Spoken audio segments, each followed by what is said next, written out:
Hello and welcome to the Chemistry Academy. In this video we're going to go over the SQA National 5 Chemistry 2018 paper, but we're going to be looking at section 2. In this video we're going to go through from question 1 up into the first open-ended question, which is question 8. If you're looking for help with multiple choice or from questions 9 onwards, then you'll find those in separate videos on the National 5 Chemistry past paper walkthroughs playlist. So if we get started, the first question is a rates of reaction question. So we're given the reaction here. We're told that hydrochloric acid is reacting with calcium carbonate, and you're asked to name the gas that is produced. One thing that you need to remember is that if you use a carbonate in a reaction, then you will produce carbon dioxide. Okay, so that's usually quite easy to remember. The carbonates produce carbon dioxide, so that would be the gas that is produced, carbon dioxide. You could write carbon dioxide, because it says name, you're better to write the name rather than writing the chemical formula, but if you do write CO2 it should be okay. However, sometimes they can be a bit fussy about this, so just make sure you read the question carefully. Is it asking for the name or is it asking for the formula? Then we've got the average rate calculation. So we're looking to calculate the average rate between 20 and 50 seconds. So remember, this equation is at the front of your data booklet. If we go to the contents page, you will find it here. Average rate is the change of quantity over the change in time. So I'll put rate equals delta Q over delta T. I always like to put the times in first, so if you draw the division line and then put the times in on the bottom, your times are given to you in the question, so that's 50 minus 20 on the bottom. Then you just go and look to see what the concentration was at 50 seconds, so that would be 77, so the 77 goes above the 50, and then it's to take away the concentration at 20 seconds, which is 62, so that goes above the 20. If you then just simplify that, so 77 take away 62 is 15 over 30, and then putting that in your calculator should give you 0.5. Your answer needs to include the unit, so the units are always the quantity unit per the time unit for average rates of reaction. So our quantity is in centimetres cubed, our time is in seconds, so it'd be centimetres cubed per second. So you can either do s to the minus 1, or instead of s to the minus 1 you could do a dash and an s, or you could even write centimetres cubed per second. That's fine as well. What you don't want to do is do a stroke and then the minus 1, because that's like saying per second, which of course is not correct. Okay. One thing that people commonly do on these is put the time on the top by accident. So just if you get into the habit of drawing your division line and putting your time numbers on the bottom first, then that can prevent that problem from happening. Then we've got drawing a graph. So draw a graph of the student's results. So because it's all numbers that we've got here, we want to draw a line graph. Time is not normally a line of best fit, that's normally a dot to dot line. So what we want to do is have an even scale for the time along the x-axis. So we need to go up to 80. So if we go up in tens, so that's 0, 10, 20, 30, 40, 50, 60, 70, 80, 90, 100. Just to finish off the scale for completeness. And then our quantity needs to go up to 80 as well, because that's the maximum quantity we end up with. So again, we probably just go up in tens. So we've got 0, 10, 20, 30, 40, 50, 60, 70, 80, 90, 100. Don't forget to label your axes as well, so we want to just copy whatever headings are in the table along with the units. So we've got time along the bottom with the unit being seconds, and then up the side we'll have volume of gas with the unit being centimetres cubed. Oops.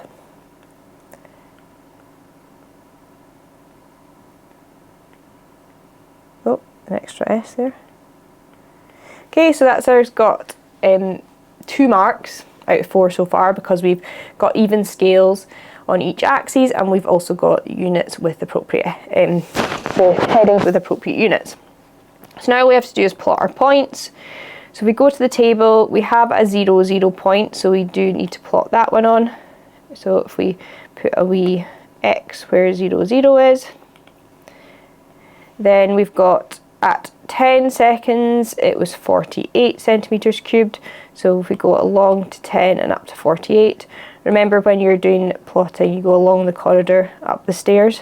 So 48 would be here because each box is equal to 2. Then we've got 20 and 62. So we go along to 20, up to 62. 40 and 74, along to 40, up to 74. Then we've got 50 and 77. 50, 77 will be halfway between the 76 and 78 boxes.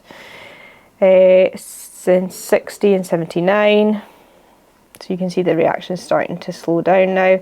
And then we've got 70 and 80 and 80 and 80. So both of these would be here. Okay, then we need to do, like I said, a dot to dot. So we just join up the points, and that gets us our 4th mark. So the 3rd mark comes from accurately plotting the points. Try not to make your line look frayed. Try and make sure it looks solid. So yeah, we get a mark for correctly plotting our points, and then another mark for joining up the points appropriately. So sometimes if you've got, like, say, concentration versus volume, then you would want to do a line of best fit. For temperature, it tends to be a dot to dot as well. So just try and make sure you know the difference, but it's normally concentrations, the line of best fit. So then, using your graph, estimate the volume of gas in centimetres cubed produced at 30 seconds. So we have to go along to 30 seconds, go up to where our line is, and it looks like around about 69. You will get what's called a half box tolerance. So you will be able to, it'll be like plus or minus whatever half a box is. So in this case, you probably have anything between 68 and 70. We'll just put 69. And then you don't need to put the units because they're in the question. The student then carried out a similar experiment using 75 centimetres cubed of 0.1 mole per litre sulfuric acid. The total volume of gas collected was 160 centimetres cubed. Explain why there was a greater volume of gas produced. This is a tricky question, this one. So when they had originally hydrochloric acid. They then made 80 centimetres cubed. With the same volume and concentration of sulfuric acid, they've ended up with twice as much gas. Now, the reason for this is because if we look at the formulas for these acids, so HCl is HCl, sulfuric acid is H2SO4. Now remember, acids, the characteristic of an acid is that it's got a high concentration of hydrogen ions.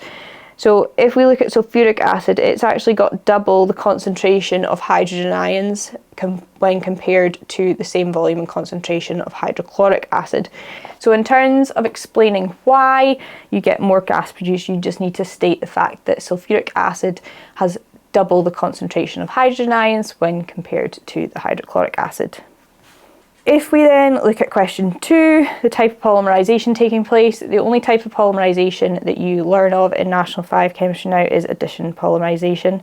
So that will always be your answer, addition polymerization, if you're asked for a type of polymerization reaction. The other type of polymerization that you used to learn about in National 5 many years ago was condensation polymers, but like I said, they're not in the course anymore, so it will always be addition polymers for you. Draw a section of the polymer showing 3 monomer units joined together. So if you've got 3 monomer units, you're always going to have a chain of 6 carbons. So I would always start off by drawing the 6 carbons first. Then all you need to do is look at the polymer and see what the repeating pattern is going to be. So this one's quite easy because it's all Fs. So you're going to have all Fs at the top and all Fs at the bottom. So you would just draw on the bonds and then put in your F atoms all the way along. And it is as easy as that. You then want to ideally draw the brackets just to show that it is a section of the polymer. You can put a little N here to show that that then repeats, but you don't need to put the N. But please remember to put the brackets. So then you've got this question here. It's a bit of a problem-solving question in relation to polymers. They're telling you that a copolymer is formed when two different monomers polymerize, and the repeating unit of the copolymer is shown here. And then it's asking you to draw the full structural formula of the other monomer if one of them is tetrafluoroethene. So when you're given a section of a polymer, every 2 carbons will be a monomer. So I would always draw a wee squiggly line down the middle where you go after 2 carbons, and then that shows you your 2, like, the monomer sections. So we can see the tetrafluoroethene is the one on the right where you've got the fluorines on it. So to form the monomer again, we would just close in the double bond, which means our other monomer is this bit here. So we would just copy what we see, but don't put out the sticky bonds, add in the double bond to recreate the monomer. So that would be our monomer there, which is ethene. You're not being asked to name it, so you don't need to worry about that. Then a describing question, so how the percentage of carbon in coal affects the average heat content. So we want to look down the column that's got the percentage of carbon in coal. We can see that as we go down the column here, the percentage of carbon is decreasing. So then we look at what's happening to the average heat content, that is also decreasing. So we want to say that as the percentage of carbon decreases, the average heat content also decreases. Or you could say as the percentage of carbon increases, the average heat content increases. Try and make sure you use the terms and words used in the question when you're making your statements. It just makes it a lot easier for the marker to understand what you are talking about. So then we've got calculating the percentage yield of iron in iron pyrite. So the percentage of iron in iron pyrite. So the percentage by mass equation is the one that we need, and you'll find that at the front of the data booklet.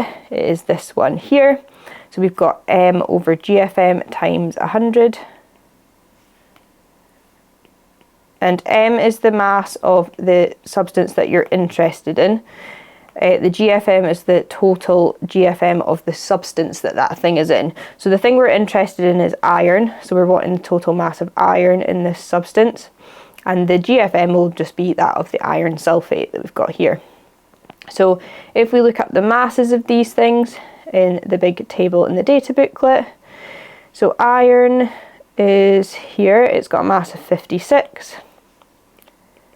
And then sulfur is here, it's got a mass of 32. So that would be 2 times 32 because there are 2 sulfurs. If we add all that up, let me just grab a calculator. We get 56 plus 32 plus 32, 120. Okay, we then can plug those in. So the mass of iron we got as the total mass was 56. Just make sure you do pick the total mass of that element in the compound and not just its relative atomic mass. And then divided by 120 times 100. And that gives us 56 divided by 120 times 100, 46.66666%. So we can just round that up to 46.7%, or you could round it up to 47%. That's also okay. Then the elements present in a hydrocarbon, it's in the name, is hydrogen and carbon. And again, you're asked to name the elements, so try and make sure you write their names. The systematic name for this molecule here, so we want to try and find the longest chain of carbons. If we have a look, we can go 1, 2, 3, 1, 2, 3, 1, 2, 3. Don't forget to check in L directions because the SQA like to put L shapes as the longest chain sometimes. But here we've got a longest chain of 3, so we'll just take that as our longest chain.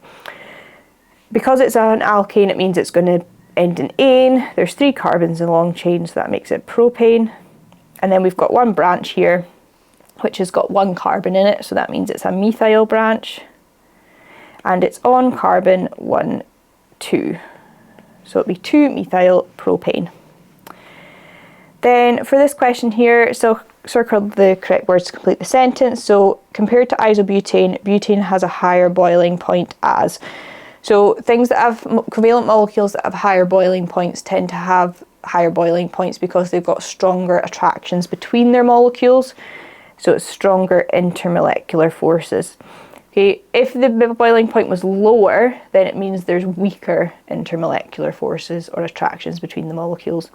When it comes to covalent molecules and their boiling and melting points, we don't talk about breaking the covalent bonds because they are not broken. It's attractions that happen between the molecule that are broken when we melt them.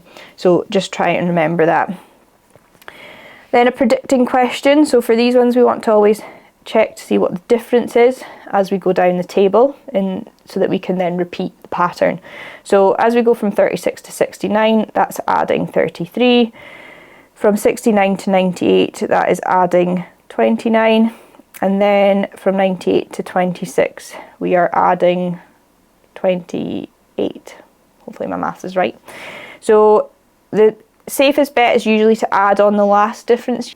Or if you notice an obvious pattern, you can follow that pattern. So let's just say we're going to add on 28 again, because it was the last one. So if we do 126 plus 28, we get 154. For this one, you get the correct answer with anything between 150 and 154. So they usually do give you a range for these ones. But the safest thing to do to make sure you're in the range that they're looking for is just to add on the last difference that you've seen in the table.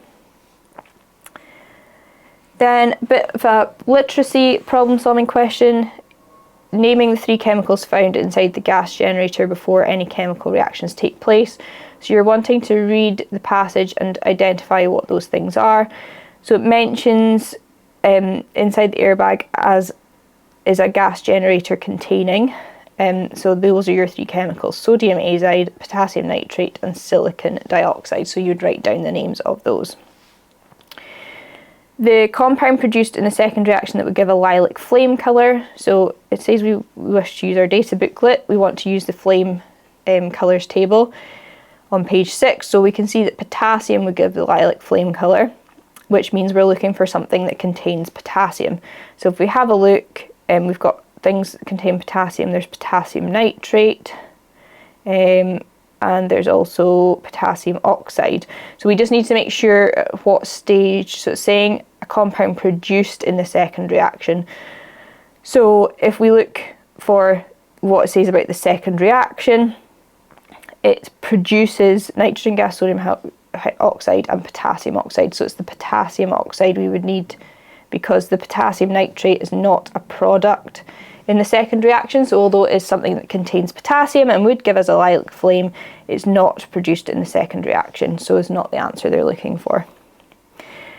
The formula for the compound that reacts with metal oxides in the final reaction. So we want to look to see where it starts talking about the final reaction, and it reacts with silicon dioxide.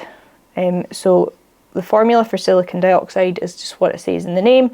It's silicon, which is Si, and if you forget the element symbols, you'll find them on the periodic table. And then dioxide means there's 2 oxygens. So for 5D, we're looking at the graph and stating the total volume of nitrogen gas produced. So we want to look at where the line finishes, so the top of the line. So it finishes up here, like it's 4 boxes up from the 40. So looking at the scale, that means it would be 44 because each box is equal to 1.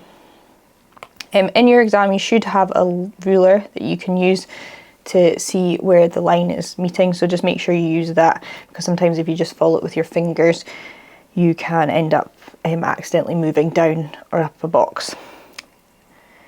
So then for question 6, you're asked to state the number of isotopes present in the sample of boron. So remember, isotopes are atoms of the same element with a different mass. So if we looked here, there's 2 different mass numbers being detected, one at 10, one at 11, which means there's 2 isotopes. So there's 2 atoms there with different masses. Then we've got using this equation to work out what the relative atomic mass is. So this is a problem-solving calculation. So we just need to plug our numbers in. So we need the mass and percentage of isotope Y. So if you look here, the mass is 10, the percentage is 20. So here we would have 10 times 20 plus the mass of Z and the percentage of Z. So that'd be 11 times 80. And then all over 100. What you don't want to do in this question is press the percentage button in your calculator. This was a common mistake that people made this year, the year of this exam, and it means that your answer ends up like 100 times or 1,000 times smaller than it should be. So just put the exact numbers in, never use the percentage button in your chemistry exam for any problem solving type equations. So if you work all that out on your calculator, that gives you 10.8. To make sure that, or to sort of double check that you've done the calculation right here, for the relative atomic mass, it needs to be somewhere between the masses of your isotopes. So if we've got a mass of 10 and a mass of 11, then it would need to be a number somewhere between 10 or 11, because remember the relative atomic mass is an average, and the average should be within the range of numbers that you've calculated the average from. For B, write the nuclei notation for the isotope of carbon with 8 neutrons. So this is the one that's got 6 neutrons, because if we do the mass number, take away the atomic number, we get 6, which gives us the number of neutrons. So if the atom has got, or the carbon has got 8 neutrons, it means it's going to have a mass number of 6 for the 6 protons, plus the 8 neutrons, so that'd be a mass number of 14. Okay. The term used to describe the structure of solid strontium chloride. So you're told it's an ionic substance, so that if it's a solid, it will be an ionic lattice. Okay, that's just something you need to remember, that an ionic solid will have the structure of an ionic lattice. If it's an ionic solution or an ionic liquid, the lattice structure will have broken down and the ions will be free to move. So it doesn't necessarily have that lattice structure anymore. But you won't be asked what the name of an ionic liquid structure is. You might be asked the type of bonding in it, but you wouldn't be asked to necessarily name the structure. So then, why ionic compounds like strontium chloride conduct electricity when molten? Just kind of similar to what I said already, is because the ions are free to move when it's molten or in solution. So just make sure that you mention it's the ions that are free to move. If you're talking about the conductivity of metallic substances or covalent substances, you want to talk about the electrons being able to freely move or not. For ionic substances, it's whether the ions can freely move or not. Then, during electrolysis, chloride ions lose electrons to form chlorine gas. Name the type of chemical reaction taking place. The reaction in which you lose electrons is oxidation, because oil rig, oxidation is loss, reduction is gain. So because electrons are being lost, that means it would be oxidation. And why a DC supply must be used, this is just something you need to kind of remember the answer to.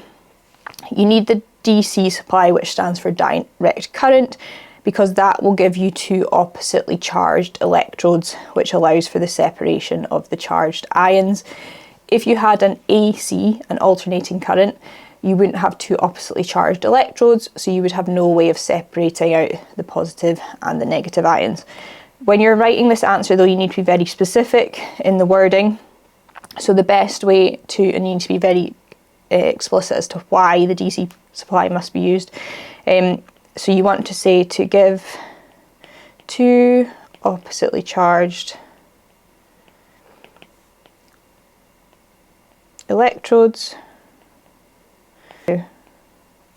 for separation of the oppositely charged ions.